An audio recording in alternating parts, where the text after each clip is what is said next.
चलो let's start. हमने अभी तक लॉ में क्या क्या पढ़ा है एक बार रिवाइज कर लेते हैं, बाद में आगे पार्टनरशिप कंटिन्यू करते हैं। हमने स्टार्ट किया था सेल ऑफ गुड्स के साथ, सेल ऑफ गुड्स एक्ट। उसमें हमने क्या क्या पढ़ा, एक मिनट, हाँ बुक है तो सीक्वेंस क्या क्या था वो थोड़ा समझ में आ जाएगा। हमने स्टार्ट किया था सोगा, आपको देखना नहीं है बुक में, वो मैं देख लूंगा, मैं आपसे पूछूंगा क्वेश्चन, आपको बताना है कि क्या मीनिंग है या उसमें कौन कौन आता है। चलो, सेल में, कॉन्ट्रैक्ट ऑफ सेल में दो चीजें आती है, कौन सी? Sale and agreement to sale. Sale मतलब क्या? Immediate transfer of ownership. Sale मतलब क्या? Immediate transfer of ownership. And agreement to sale मतलब क्या है? Transfer of ownership in future. एक काम करो, फटाफट रिकॉर्ड कर लो, कोई तो सभी लोग रिकॉर्ड कर लो, ठीक है। लगभग आपके दो एक्ट कुछ आधे घंटे में रिवाइज होने वाले हैं, ठीक है। लगता है तो बाद में आप काम कर सकते हो, क्या कर सकते हो कि बाद में, ठीक है, हाँ कहीं पे घूम रहे हो, गाड़ी पे जा रहे हो, आ रहे हो, ठीक है, तो उस केस में आपको क्या करना है, सिर्फ वो हेडफोन लगाना है और उतना सुन लेना है, आपके दो एक्ट लगभग रिवाइज हो जाएंगे, ठीक है। लगभग दो एक्ट, मतलब डेढ़ तो है ही। चलो स्टार्ट किया, यस ओके, सभी लोग रिकॉर्ड कर लो, ओके। पहली बात फैन बंद करो, क्योंकि वो रिकॉर्डिंग में फैन का आवाज आता है। हाँ नहीं माइक का नहीं है, वो पूरा साउंड मिक्स होके आ जाता है, ऐसा हो जाता है, ठीक है। एक जब तक रिवीजन नहीं होती तब तक की बात बोल रहा हूं मैं। हाँ लाइट बंद कर, तुझे रिकॉर्ड क्या करना है? हाँ चलो ध्यान दो, सभी लोग रिकॉर्ड करेंगे जो भी जहां पे है, ठीक है। जो पेंडर में दिख रहा है या जो वर्चुअल दिख रहा है वो सभी वो भी रिकॉर्ड करे, ठीक है, बाद में यूज होगा, ओके। तो चलो सबसे पहले हमने स्टार्ट किया था सेल ऑफ गुड्स एक्ट में। सेल में दो चीजें इंक्लूड है कॉन्ट्रैक्ट ऑफ सेल में, one is sale, another is agreement to sale. Sale मतलब क्या? Immediate transfer of ownership. Agreement to sale मतलब क्या? Transfer of ownership in future, clear. उसके बाद में हमने पढ़ा था बायर और सेलर का मीनिंग क्या है। बायर मतलब क्या? who bought the goods and who agrees to buy the goods, and seller कौन आता है? who sold goods and who agrees to sell the goods। याद आया ना सभी चीजें, आप भी बोलते जाओ साथ में। उसके बाद में हमने पढ़ा था गुड्स। गुड्स मतलब क्या? All kind of movable property. उसमें क्या क्या इंक्लूड है? शेयर्स एंड स्टॉक और ग्रोइंग ग्रास क्रॉप्स, ओके, और things attached to earth which will be severed, which is agreed to be severed before sale or under contract of sale। या तो cell होने से पहले कट किया जाएगा या एग्रीमेंट में डिसाइड है कि उसे कट करके बेचा जाएगा, ठीक है। तो वो सभी इंक्लूड है। उसमें इंक्लूड क्या नहीं है? Actionable claim. एक्शनेबल क्लेम मतलब क्या? अनसिक्योर्ड डेब्ट्स, वो इंक्लूड बिल्कुल भी नहीं है। बाद में फ्यूचर गुड्स क्या होता है? फ्यूचर गुड्स क्या होता है? Either goods are not manufactured और प्रोड्यूस्ड और goods are not in ownership of seller, तो उसे बोलते हैं फ्यूचर गुड्स। कब वो एग्जिस्टिंग बनेंगे? जो मैन्युफैक्चर होंगे और वो सेलर के ओनरशिप में आ जाएंगे, क्लियर, तब वो एग्जिस्टिंग बनेंगे। What is uncertain goods? Uncertain goods क्या होता है? मतलब असर्टेन और स्पेसिफिक के बीच में हमने डिफरेंस बताया था, याद है क्या? जिस दिन कॉन्ट्रैक्ट हुआ उससे पहले गुड्स सिलेक्टेड है, उससे पहले गुड्स पता है, उससे पहले गुड्स आइडेंटिफाइड है, तो कौन सा है?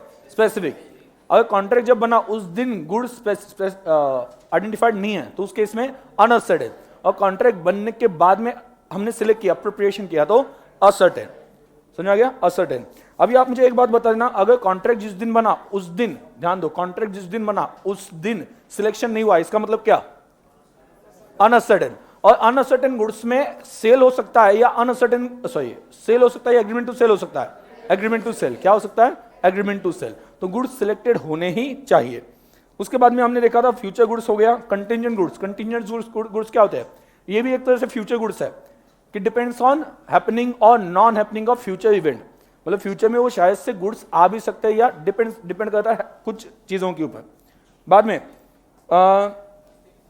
डिलीवरी में कौन कौन से टाइप की डिलीवरी है? एक्चुअल डिलीवरी, जिसमें गुड्स का क्या होता है? Physical movement. उसके बाद में दूसरा कौन सा है? कंस्ट्रक्टिव। कंस्ट्रक्टिव में क्या होता है? एक्नॉलेजमेंट दिया जाता है। ओके, याद है हमने गोडाउन बनाया था, गोडाउन के आगे एक वॉचमैन था, याद है ना फोटो? वॉचमैन फोन पे बोलता है कि yes I am holding this goods on behalf of that person, तो उसने एक्नॉलेजमेंट दे दिया, मतलब कबूली दे दी। उसके बाद में हमने पढ़ा था सिंबॉलिक। सिंबॉलिक में क्या? या तो डॉक्यूमेंट ऑफ टाइटल दिया जाता है या कोई सिंबल दिया जाता है। उसके बाद में ठीक है आगे document of title of goods, document of title and document showing title, क्या फर्क है? डॉक्यूमेंट शोइंग टाइटल ये क्या होता है? डॉक्यूमेंट शोइंग टाइटल क्या होता है? ओके मतलब ये आपको ओनरशिप बताते हैं, ओनरशिप किसके बताते हैं, बट अगर वो डॉक्यूमेंट दे दिया तो ओनरशिप ट्रांसफर नहीं होती है। जैसे फॉर एग्जांपल मैंने आपको क्या बोला था, बाइक के पेपर्स, ये ओनर को नहीं बताता है, बट अगर पेपर किसी के हाथ में दे दिया तो ओनरशिप ट्रांसफर नहीं होती है। क्लियर? और डॉक्यूमेंट ऑफ टाइटल क्या होता है? रेलवे रसीद हो सकता है, तो उस केस में रेलवे रसीद जिसके हाथ में हो उसे ओनर माना जाता है। उसके बाद में हमने पढ़ा था प्रॉपर्टी। प्रॉपर्टी का मतलब क्या है? ओनरशिप या टाइटल। हम प्रॉपर्टी का मतलब यहां पे क्या लेते हैं? ओनरशिप और टाइटल। उसके बाद में आगे हाँ, सेल और एग्रीमेंट टू सेल में फर्क क्या है? सेल में immediate transfer of ownership, agreement to sale में transfer of ownership in future. ठीक है, सेल में ओनर कौन होता है? बायर। एग्रीमेंट टू सेल में ओनर कौन होता है? सेलर। क्लियर? सेल में अगर वहां पे हम कह सकते हैं, एग्जांपल लेके चलते हैं कि सेल में बायर इंस्टॉलमेंट बनता है तो बायर के पास से गुड्स वापस ले सकते हैं क्या? Answer is no, because buyer is owner, उसके पास से वापस नहीं ले सकते। मैंने आपको बोला था एक बार सेल हो गया था वो चीज किसकी बन गई? बायर की। ओके, और सेलर बायर की चीजों पे हाथ डाल सकता है क्या? नहीं। दूसरों की चीज पे हाथ डाल सकते हो क्या? नहीं। ठीक है, तो उस केस में वहां पे क्या करना है? ओके, अगर एग्रीमेंट टू सेल है मतलब अभी भी ओनरशिप किसके पास है? सेलर। तो सेलर खुद के गुड्स संभाल के रख सकता है, खुद की चीजें अपने पास रख सकता है। यस, खुद की चीजों पे हाथ डाल सकते हो, दूसरों की चीजें पे नहीं डाल सकते। ये जनरल प्रिंसिपल है, वह है ना? ठीक है, आगे नेक्स्ट डिस्टिंक्शन। आगे सेल जब होता है तो आपको गुड्स के ऊपर राइट्स मिलते हैं बायर को, क्योंकि गुड्स उसके हो जाता है। और अगर एग्रीमेंट टू सेल है तो उस केस में गुड्स के ऊपर राइट्स बायर को नहीं होते हैं। उस केस में वहां पे क्या हो जाता है? Just in पर्सनम। जस्ट इन पर्सनम मतलब क्या? पर्सन के ऊपर राइट्स होते हैं, मतलब पर्सन के ऊपर केस कर सकते हैं, बाकी कोई अपने पास ऑप्शन नहीं होता है गुड्स के ऊपर नहीं। एक बार ओनर बन गए तो आपके पास क्या आता है? जस्ट इन रेम, मतलब गुड्स के ऊपर हक मिलता है आपको। आगे बाद में हायर परचेस और सेल, क्या फर्क है? हायर परचेस में क्या होता है? जब तक लास्ट इंस्टॉलमेंट नहीं मिलती तब तक ओनरशिप ट्रांसफर नहीं होगी, और सेल में इमीडिएट ट्रांसफर होती है। सेल में दो पार्टी है, buyer and seller. Hire purchase में hire vendor and hire purchaser. उसके बाद में टैक्स कब लगेगा? सेल के ऊपर इमीडिएटली, और हायर परचेस के ऊपर बाद में। क्योंकि सेल हुआ ही नहीं ना। ठीक है, उसके बाद में आगे वहां पे क्या हो सकता है? गुड्स वापस कब लिए जाते हैं? हायर परचेस में या सेल में? गुड्स वापस कब किए जा सकते हैं या लिए जा सकते हैं? हायर परचेस में। क्लियर?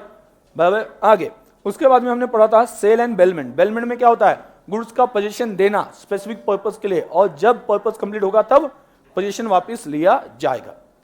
बराबर। ये कहां पे होता है? बेलमेंट में। बेलमेंट दो तरह के हो सकते हैं, ग्रेटिशियस, नॉन ग्रेटिशियस। ग्रेटिशियस मतलब क्या? फ्री ऑफ कॉस्ट, जिसमें हम पोजीशन देते हैं, बाद में पैसे लेने या उसके बदले में कुछ कंसिडरेशन नहीं मांगते। और नॉन ग्रेटिशियस मतलब क्या? जिसके लिए कंसिडरेशन मांगा जाता है। क्लियर? ओके, तो सेल में ऐसा कुछ टाइप नहीं है, ग्रेटिशियस नॉन ग्रेटिशियस, ऐसा कोई टाइप बिल्कुल भी नहीं है। उसके बाद में हमने देखा था sale and contract for work and labour. मतलब contract for work and labour क्या होता है? हम गुड्स देंगे, उसके ऊपर वो काम करेंगे, फिनिशिंग करेंगे, वापस दे देंगे, तो उस केस में ओनरशिप ट्रांसफर नहीं होती है। उसके बाद में कॉन्ट्रैक्ट ऑफ सेल कैसे हो सकता है? बताओ मुझे, क्या जिस दिन सेल हो उसी दिन प्राइस आनी चाहिए, ऐसा कंपल्शन है? कंपल्शन है क्या? नहीं। हाँ, आनी चाहिए। गुड्स जब डिलीवर किए जाते हैं उसी वक्त ही पैसे लिए जाते हैं। गुड्स जब डिलीवर किए जाते हैं उसी वक्त ही पैसे लिए जाते हैं। क्लियर? तो उस केस में हाँ, दरवाजा बंद कर दूं? ठीक है, गुड्स डिलीवरी जब देनी है उसी वक्त ही पैसे लिए जाते हैं। बट जनरली ऐसा हो सकता है क्या डिलीवरी बाद में पैसे अभी? हो सकता है नहीं? हाँ या ना? यस। ठीक है, बाद में डिलीवरी अभी, पैसे बाद में, या डिलीवरी पार्ट्स में और पैसे भी पार्ट्स में। ओके, या पैसे अभी डिलीवरी पार्ट्स में, कुछ भी चल सकता है ना? यस। ठीक है, तो कोई टेंशन नहीं है, सेल कैसे भी हो सकता है, इसमें से कोई भी तरीके से सेल हो सकता है। ठीक है, what is subject matter in contract of sale? Goods.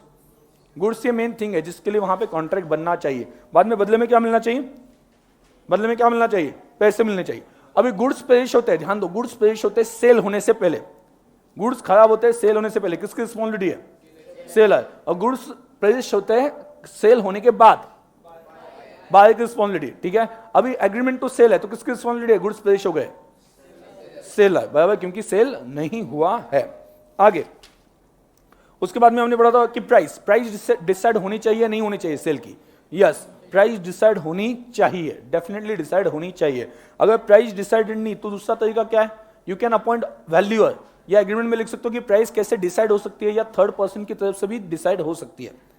लेकिन वो थर्ड पर्सन ने प्राइस डिसाइड नहीं की, प्राइस से डिसाइडेड नहीं है, तो ऐसे केस में कॉन्ट्रैक्ट आगे कंटिन्यू नहीं किया जा सकता। ठीक है, अगर अपने गुड्स ऑलरेडी लिए हो तो उसके लिए रीजनेबल प्राइस पे कर दो। Bye bye. अगर उससे किसी ने रोका प्राइस डिसाइड करने से, याद है क्या, ऐसा भी एक सिचुएशन पड़ा था, उसे किसी ने रोका वैल्यूअर को प्राइस डिसाइड करने से, तो वो कॉन्ट्रैक्ट क्या बन जाता है, voidable at the option of other party. जिसने रोका उसे ऑप्शन है कैंसिल करने का, अदर पार्टी का ऑप्शन है कैंसिल कर सकता है। क्लियर, ये भी हमने देखा था। उसके बाद में हमने पढ़ा था यूनिट 2 में कंडीशन एंड वारंटी। कंडीशन में मतलब क्या, स्टिपुलेशन इसेंशियल, याद है क्या, इसेंशियल टू मेन कॉन्ट्रैक्ट। और वारंटी क्या होता है, कोलेटरल टू मेन कॉन्ट्रैक्ट। सभी लोग बोलेंगे इसेंशियल क्या, कंडीशन क्या होती है, इसेंशियल टू मेन कॉन्ट्रैक्ट, और warranty collateral to main contract. उसके बाद में हमने पढ़ा था एक्सप्रेस एंड इम्प्लाइड। एक्सप्रेस मतलब क्या, डिसाइडेड बिटवीन पार्टीज। इम्प्लाइड मतलब क्या, given by law. Which one is more powerful, express. Can we change implied conditions by expressing it, yes we can change it. हम चेंज कर सकते हैं, हम change कर सकते हैं, ठीक है, हम चेंज कर सकते हैं। We can change expressed, clear, हाँ, we can change implied conditions, okay, और वारंटीज बाय एक्सप्रेसिंग इट। ठीक है, अब बैठ जाओ ना भाई, बैठ जाओ कहीं भी, हाँ ठीक है। चलो आगे, मैं तो पहले तो तुम आए तो देवान की याद आ गई मुझे, ऐसा हिलते हिलते आ गए, हाँ ठीक है। ओके, तो चलो ध्यान दो, रिकॉर्डिंग चल रही है, रिकॉर्डिंग मतलब मोबाइल पे रिकॉर्डिंग चल रही, ध्यान देना। तो रिवीजन में हमने क्या क्या पढ़ा था, और अभी कहां पे थे हम, कंडीशन एंड वारंटी। ठीक है, तो उस केस में express conditions and warranties are more powerful. क्या हम कंडीशन को वारंटी समझ सकते हैं लॉ के हिसाब से, यस। वारंटी को कंडीशन समझ सकते हैं, नो। कंडीशन फुलफिल नहीं होती तो आपके पास ऑप्शन क्या है, कैंसिलेशन प्लस डैमेजेस। ठीक है, वो वारंटी फुलफिल नहीं होती है तो डैमेजेस। तो इस वजह से आप अगर कंडीशन फुलफिल नहीं होगी तो ऐसे केस में आप क्या मान सकते हो, क्या मान सकते हो कि कैंसिलेशन का ऑप्शन है प्लस डैमेजेस का है। आप ऐसा भी कर सकते हो सिर्फ डैमेजेस चाहिए। इसका मतलब आपने क्या किया, even though condition is not fulfilled, आपने वारंटी वाला ऑप्शन सेलेक्ट किया जिसमें ओनली डैमेजेस थे। ठीक है, कौन कौन से केस में कंडीशन को वारंटी समझोगे, कौन कौन से केस में, पहला बायर खुद मतलब waiver, buyer elect to treat condition as an warranty, ये पहला हमने देखा था। दूसरा हमने देखा था contract is not severable, contract is not separable and part of the contract is already accepted, part of the performance is already accepted. And तीसरा इम्पॉसिबिलिटी, अगर कंडीशन फुलफिल करना इम्पॉसिबल होता है तो उस केस में भी क्या होगा, कंडीशन को वारंटी समझना पड़ेगा। तीन केस में समझना पड़ेगा। पहला कौन सा है, बाय इलेक्ट टू और buyer treat it as warranty, buyer के पास ऑप्शन है। दूसरा क्या है, contract is not separable and part of the performance already accepted. And तीसरा क्या है, तीसरा क्या है, तीसरा क्या है, इम्पॉसिबिलिटी। ठीक है, तो कंडीशन को वारंटी समझना पड़ेगा। उस केस में हमने आगे पढ़ा था इम्प्लाइड कंडीशन कौन से, एक्सप्रेस तो पार्टीज डिसाइड करेंगे, लॉ ने कौन से बताए, इम्प्लाइड। इम्प्लाइड में कौन सा है, कंडीशन एज टू टाइटल। याद है क्या एक्सपेक्टेशन है यहाँ पे कंडीशन एज टू टाइटल में, सेलर मस्ट बी ओनर। आपको पता चलता है सेलर ओनर नहीं है तो आप कॉन्ट्रैक्ट कैंसिल कर सकते हो, यस, क्लियर। उसके बाद में सेल बाय सैंपल, मतलब गुड्स कैसे होने चाहिए, जैसा सैंपल दिखाया था वैसे ही होने चाहिए। Bulk shall correspond with sample, bulk shall correspond with sample, और नहीं है तो आप कैंसिल कर सकते हो, क्लियर। उसके बाद में कंडीशन एज टू डिस्क्रिप्शन, मतलब जैसे गुड्स डिस्क्राइब किए वैसे होने चाहिए, नहीं होते तो रिटर्न कर दो। बाद में condition as to sample as well as description, sale by sample as well as description, तो उसमें गुड्स कैसे होने चाहिए, सैंपल और डिस्क्रिप्शन दोनों से मैच होने चाहिए। उसके बाद में देखा था condition as to quality of fitness, लेकिन ये कंडीशन अप्लाई करने के लिए और कुछ कंडीशन है, याद है क्या, क्वालिटी ऑफ फिटनेस वाली कंडीशन तभी अप्लाई बनती है जब buyer inform seller about his requirement. दूसरा, buyer purchase same goods as suggested by seller. और तीसरा क्या था, तीसरा क्या, seller is in regular business of same goods, वैसे गुड्स वो रेगुलरली बेचता है। So if three conditions are fulfilled, then only condition as to quality of fitness is applicable। और उसके बावजूद जैसे रिक्वायरमेंट थी वैसे गुड्स नहीं मिले तो आप सेलर के साथ जो कॉन्ट्रैक्ट किया था वो कैंसिल कर सकते हो, लेकिन उसके लिए आपने सेलर को रिक्वायरमेंट बतानी चाहिए, कौन सी क्वालिटी की गुड्स चाहिए वो बताना चाहिए, तब जाके बाद में कैंसिल कर सकते हो। याद है ना ये, ठीक है, मतलब condition as to quality of fitness ये तभी एप्लीकेबल होता है जब आप सेलर को बताते हो कि ऐसी क्वालिटी के गुड्स चाहिए। उसके बाद में हमने पढ़ा था कंडीशन एज टू मर्केंटेबिलिटी, मतलब गुड्स बेसिक पर्पज के लिए यूज होने चाहिए, ठीक है। अगर वो नहीं यूज कर पाते या जो एक्सपेक्टेड कंडीशन में मिलने चाहिए उस कंडीशन में नहीं मिलता है, तो ऐसे केस में हम गुड्स रिटर्न कर सकते हैं, कॉन्ट्रैक्ट कैंसिल कर सकते हैं। बाद में कंडीशन एज टू होलसमनेस, क्या था ये, ईटेबल प्रोडक्ट्स, ओके, वो खाने लायक होने चाहिए, इट मस्ट बी ईटेबल। आगे वारंटीज में हमने 4 वारंटीज पढ़ी थी। Warranty as to quiet possession, मतलब पोजीशन कैसे मिलना चाहिए, अनडिस्टर्ब्ड, कोई डिस्टर्बेंस नहीं होना चाहिए। अगर पोजीशन मिल गया और बाद में किसी लोन की वजह से वो पर्सन आके आपके पास से गुड्स देके जाता है, तो आप सेलर के ऊपर क्लेम कर सकते हो डैमेजेस, यस, सिर्फ डैमेजेस, कैंसिल नहीं।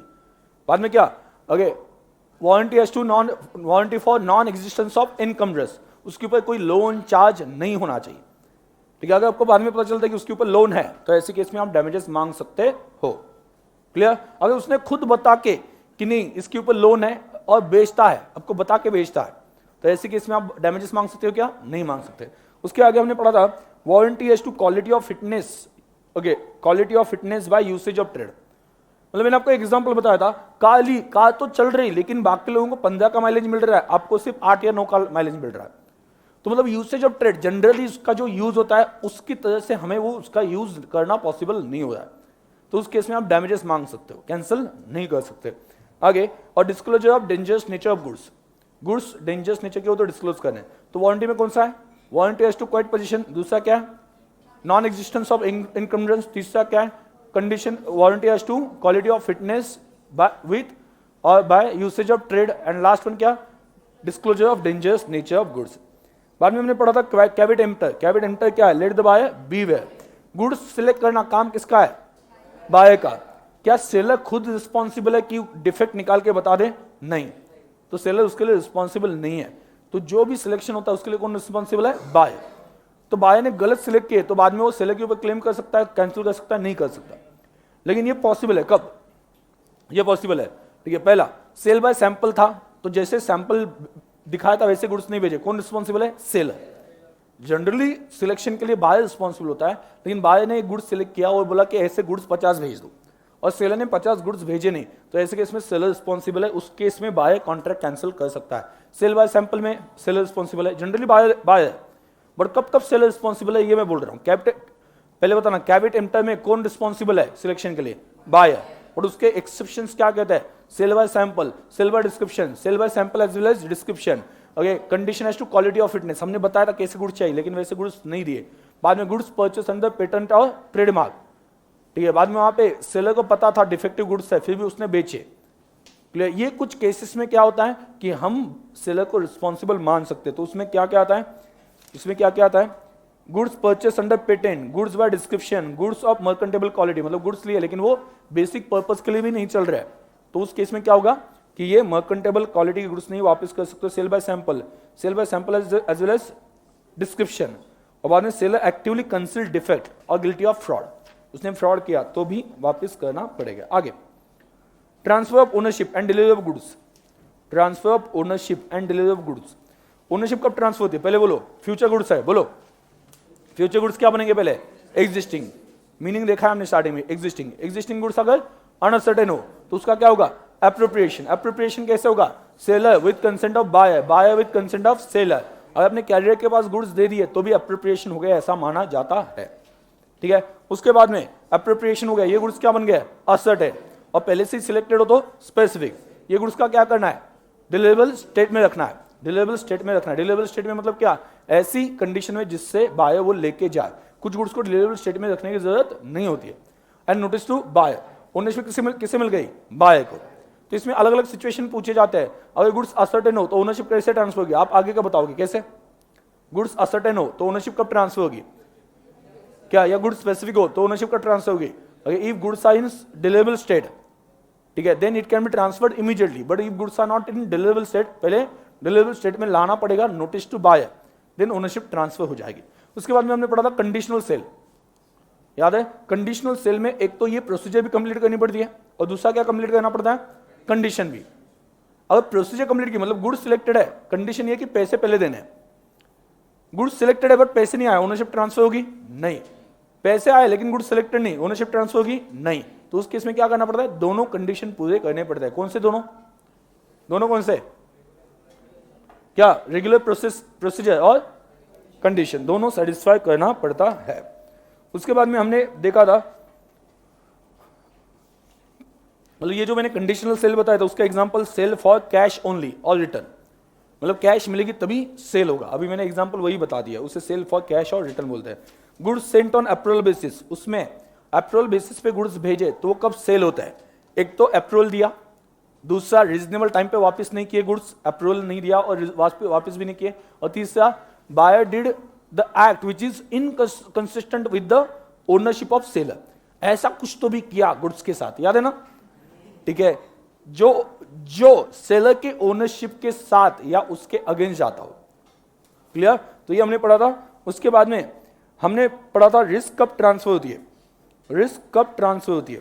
कंडीशनल सेल को दूसरा नाम क्या है याद रखना, कंडीशनल सेल को reservation of right to disposal, मतलब क्या कहते हैं हम वहां पे राइट सकते हैं कि पैसे नहीं दिए ना किसी और को भेज दूंगा।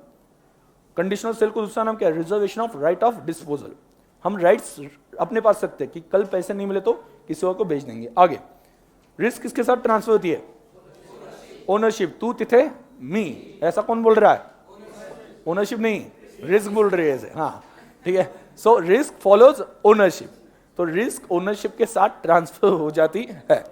क्लियर, आगे तो देखो, लेकिन कौन कौन से ऐसे केसेस है कि जहां पे रिस्क ओनरशिप के साथ ट्रांसफर नहीं होती है। पहला, एग्रीमेंट अगर स्पेसिफिकली कहता है कि रिस्क बाद में ट्रांसफर होगी तो अलग बात है।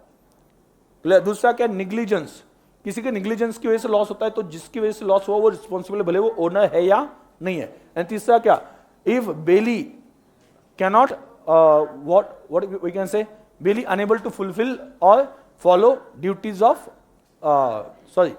Person having position, if he do not follow duties of bailee, bailee के ड्यूटीज फॉलो नहीं करता है, ठीक है। बेली मतलब कौन, person having position without ownership, सिर्फ उसके पास क्या है, पोजीशन है। क्लियर, आगे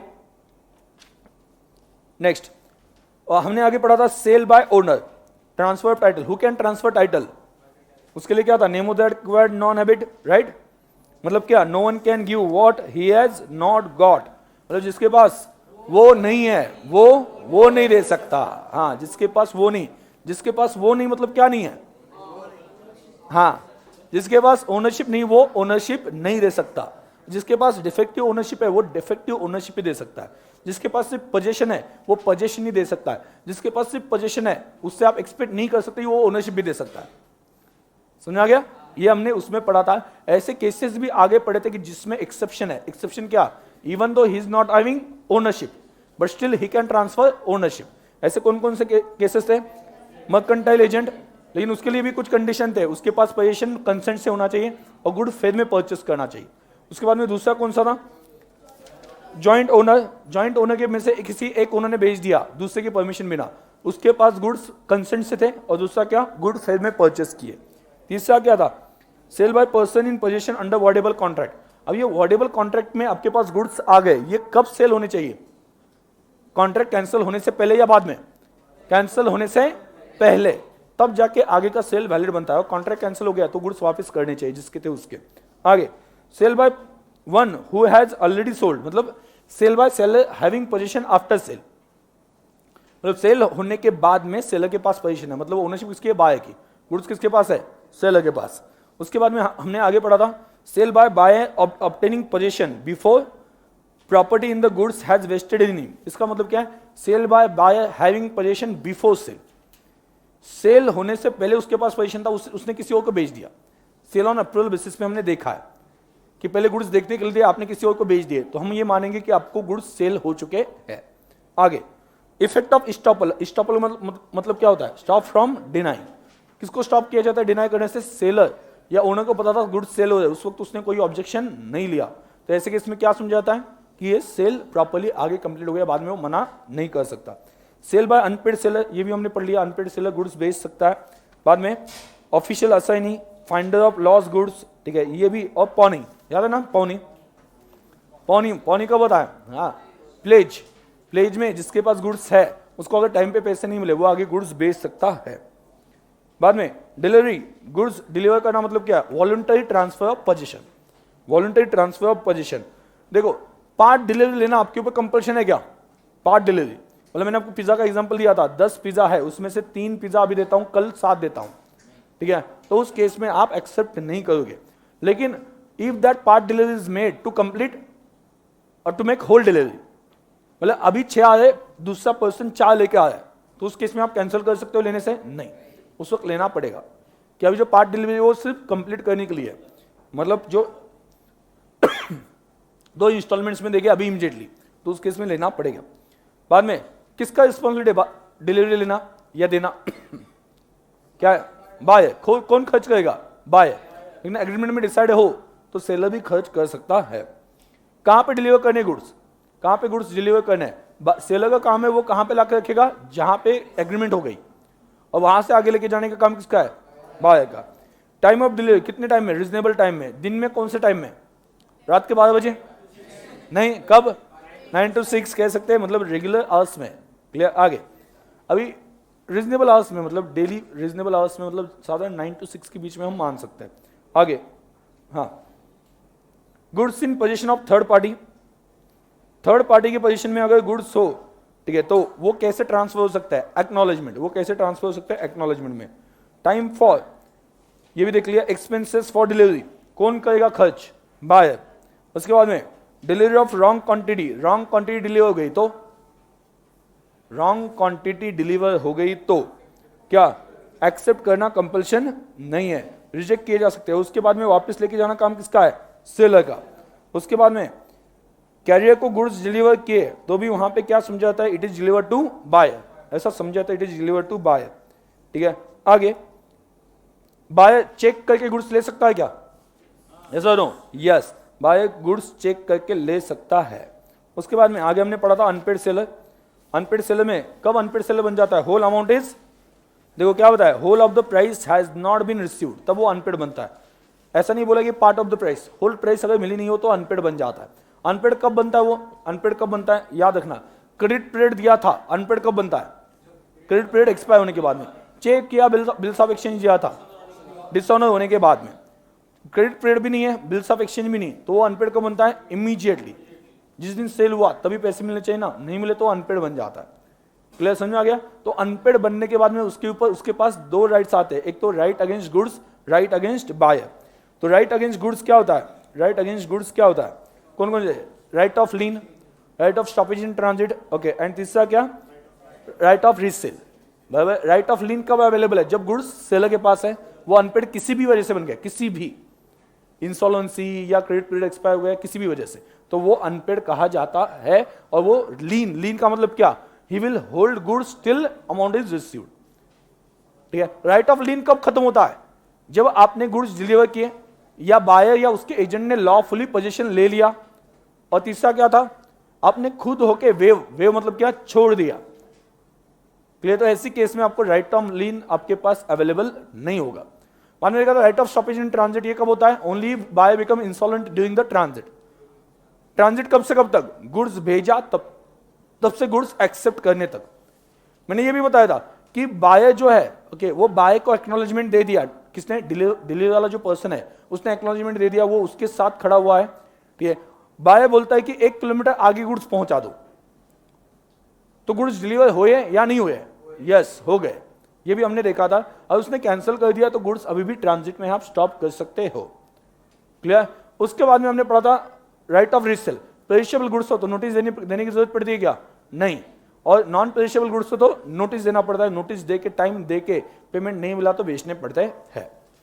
उसके बाद में आगे right of lean and right of stoppage in transit, ये सब सेल और प्लेज की वजह से अफेक्ट होते हैं या नहीं होते, वो होते हैं 2 सिचुएशन में, सब सेल हो गया या प्लेज हो गया, आगे बायर ने किसी और को सब सेल किया या प्लेज कर दिया, तो 2 केस में अफेक्ट हो सकते हैं। पहला कौन सा केस था, कंसेंट, किसने कंसेंट दी थी, सेलर ने, सेलर ने कंसेंट दी थी सब सेल के लिए। और दूसरा क्या था, क्या, document of, it was effected by transferring document of title, transferring document of title, right.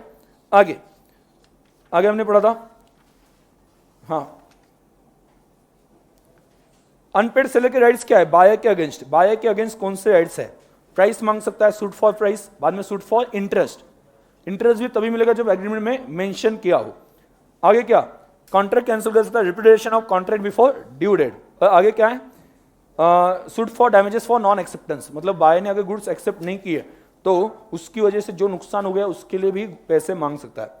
बाद में damages for non delivery, damages for non delivery मतलब सॉरी बायर के राइट्स कौन से, सबसे पहले बताओ बायर के राइट्स, अगर गुड्स डिलीवर नहीं किए तो उसके लिए डैमेजेस फॉर नॉन डिलीवरी। दूसरा कौन सा है, सूट फॉर स्पेसिफिक परफॉर्मेंस, हर केस में नहीं मिलता है सूट फॉर स्पेसिफिक परफॉर्मेंस। आगे suit for breach of warranty, warranty fulfil नहीं हुई तो डैमेजेस मांगे जा सकते हैं। Repudiation of contract before due date, अगर सामने से गुड्स डिलीवर नहीं हुए तो आप भी कैंसिल कर सकते हो कॉन्ट्रैक्ट, कोई प्रॉब्लम नहीं है।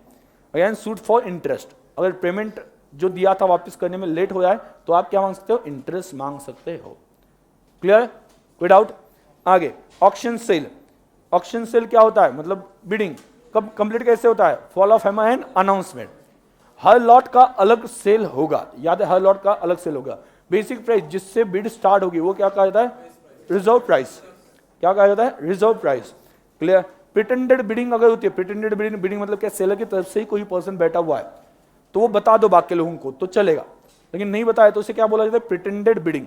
तो अगर प्रिटेंडेड बिडिंग के बारे में बाद में पता चलता है तो कॉन्ट्रैक्ट क्या बन जाता है, वर्डेबल, कि जिसको पता चला वो बाद में कॉन्ट्रैक्ट कैंसिल कर सकता है। क्लियर।